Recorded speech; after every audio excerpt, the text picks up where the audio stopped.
Hello everyone.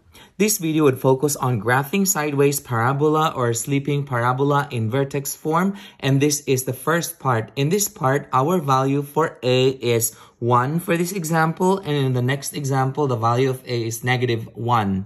Before we go further, please feel free to check out the description box below for the link of the other series of topics related to graphing sideways parabola or sleeping parabola. Before we go over this example right here, let's have a review on the basics of sideways parabola or sleeping parabola. We remember that the vertex form or the graphing form of sideways parabola or sleeping parabola is given in an equation x equals a parentheses y minus k squared plus h. Now let's look at the effects of the parameters a, h, and k to the graph. So this is the graph of a sideways parabola or sleeping parabola. We remember that if a is positive, the parabola opens to the right. As you can see, this graph opens to the right. Now if a is 0, the graph is a vertical line. On the other hand, if A is negative, the graph opens to the left. On the other hand, we also remember that if the value of A gets closer to 0, the graph becomes vertically stretched. So you can see the graph becomes more and more vertical until up to a point that at 0, it becomes a vertical line.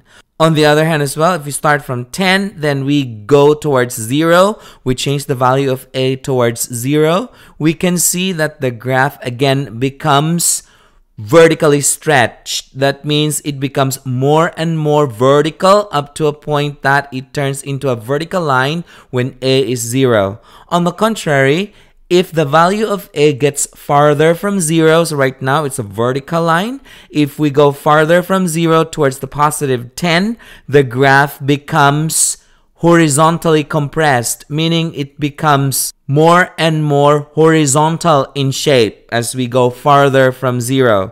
This is also the same thing if we go the other side. So if we start from 0, which is a vertical line, if we go or if we change the value of A away from 0 towards -10, the graph becomes horizontally compressed, meaning it becomes more and more horizontal in shape.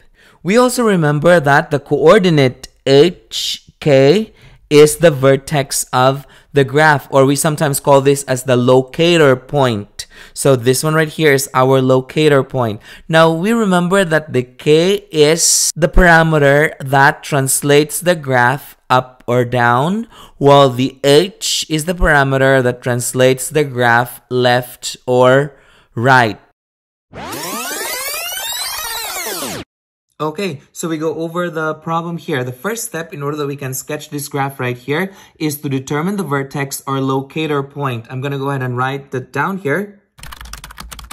Now we remember that our vertex or locator point is actually the HK. For sleeping parabola here, this will be our H and this will be our K. So the K is the partner of Y. So that we can go ahead and say that we are going to keep the H -3, and then we are going to switch the K, which is -4. So that's the one that we do for sideways or sleeping parabola. We are going to keep and switch, and that's how I got the -4. Our second step is to create and complete the table of values. So I'm going to go ahead and draw the table of values down here. Okay, what are we going to do is we are going to place this vertex or locator point in the middle. So that would be -3 and -4.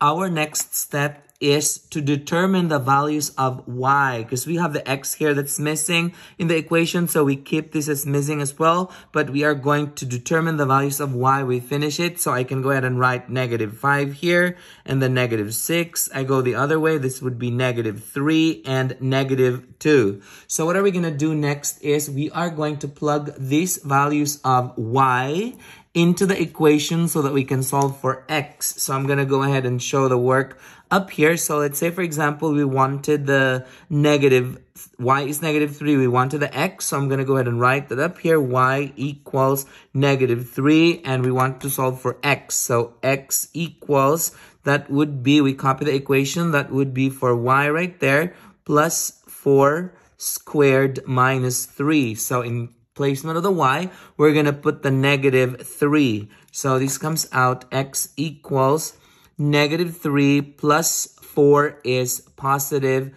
1. And then this is squared minus 3. 1 squared is 1 minus 3 is negative 2. So the value here would be negative 2. I'm going to show the work when y is negative 5. On the side right here, we're trying to determine the value of x.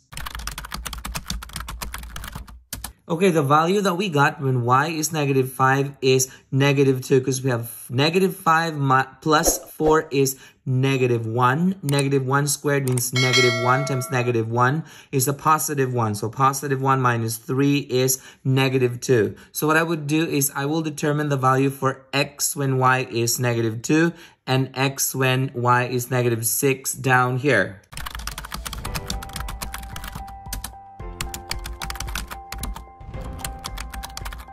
Okay, so this would be the work that we have for negative 2 and negative 6. So we got both 1 and 1. So we're now ready to sketch the graph. So we're going to start with the vertex negative 3 and then negative 4. So it's going to go down here. And then the next dot would be on negative 2. So negative 1, negative 2 goes with negative 5. So this is the next dot right here. And then we also have 1, positive 1 goes to negative 6. So it's going to go down here. We also have negative 2. 1, 2 goes to negative 3. So this is going to go here. 1, 2, 3. We also have 1 goes to negative 2. That's negative 1, negative 2. So this is our next dot. So I go ahead and sketch the graph. If you notice, this graph is not a function because if we use the vertical line test, there are 2 points on the graph that touches this vertical pencil that we have here. So that means this is not a function. And the domain for this graph would be the values of x starting from negative 3 to the right or to the positive infinity. And the range for this would all real numbers because it's going to go up to infinity and it's going to go down to infinity. So I'm going to go ahead and write the domain and range up here. Now let's move on to the next example. At this time, I would encourage you to pause this video and try this problem out on your own. And when you're done, unpause it and check your answer.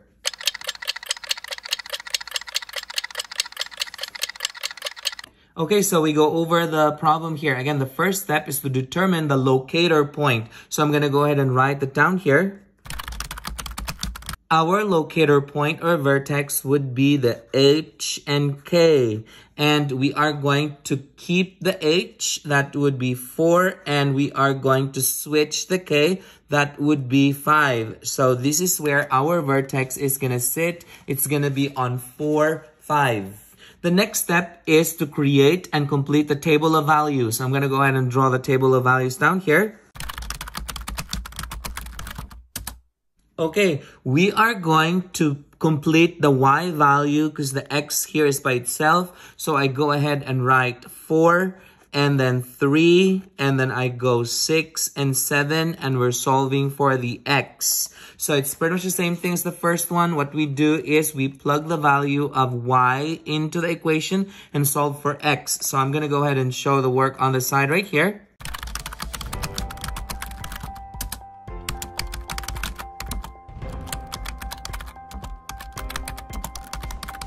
Okay, so what I did here was I solved the value of y is 4 and y is 6. Now, please notice this very carefully. 4 minus 5 is negative 1 squared. And so negative 1 times negative 1 is positive 1. Now, please remember this. Don't make this mistake. Others are going to say they're going to multiply the negative, and that makes it a positive. We can't do that because we're supposed to do the exponent first in the PEMDAS. So I go ahead and square the -1 first before I multiply the negative here. So that comes out 3. And so the same thing for the other side here, 6 minus 5, no problem with it because it's not negative. So that is 1 squared would be 1, and the negative of +1 is -1 plus 4 is 3. And what I would do is I will show the work for the value of x when y is 3 and the value of x when y is 7 down here.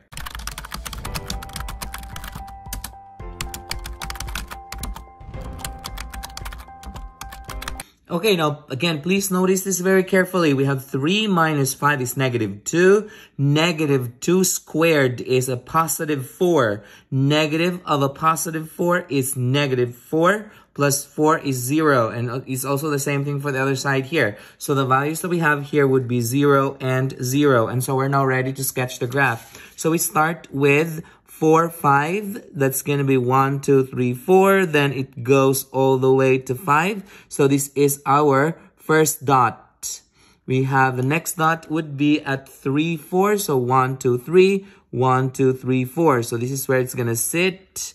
And then we have 0, 3. So we have 0, it goes all the way to 3. So 1, 2, 3. So this is where it's going to sit. And then we have also 3 goes to 6. So we have 1, 2, 3. 6, it's going to go up here. And then we have 0 goes to 7. So it's going to go all the way up here. And we are now ready to sketch the graph. Now again, please remember that this graph that we have right here is not a function because if we use the vertical line test, this graph is touching the pencil twice at this point and at this point right here. So this is not a function. Okay, the domain for this graph would be all values of x less than 4. It could also be equal to 4, while the range for this would be all real numbers because it's going to extend infinitely up and infinitely down. So I'm going to go ahead and write that up here. Did you get the same answers as this? Good. Perfect. If you find this video helpful, hit like and subscribe for more math videos. See ya!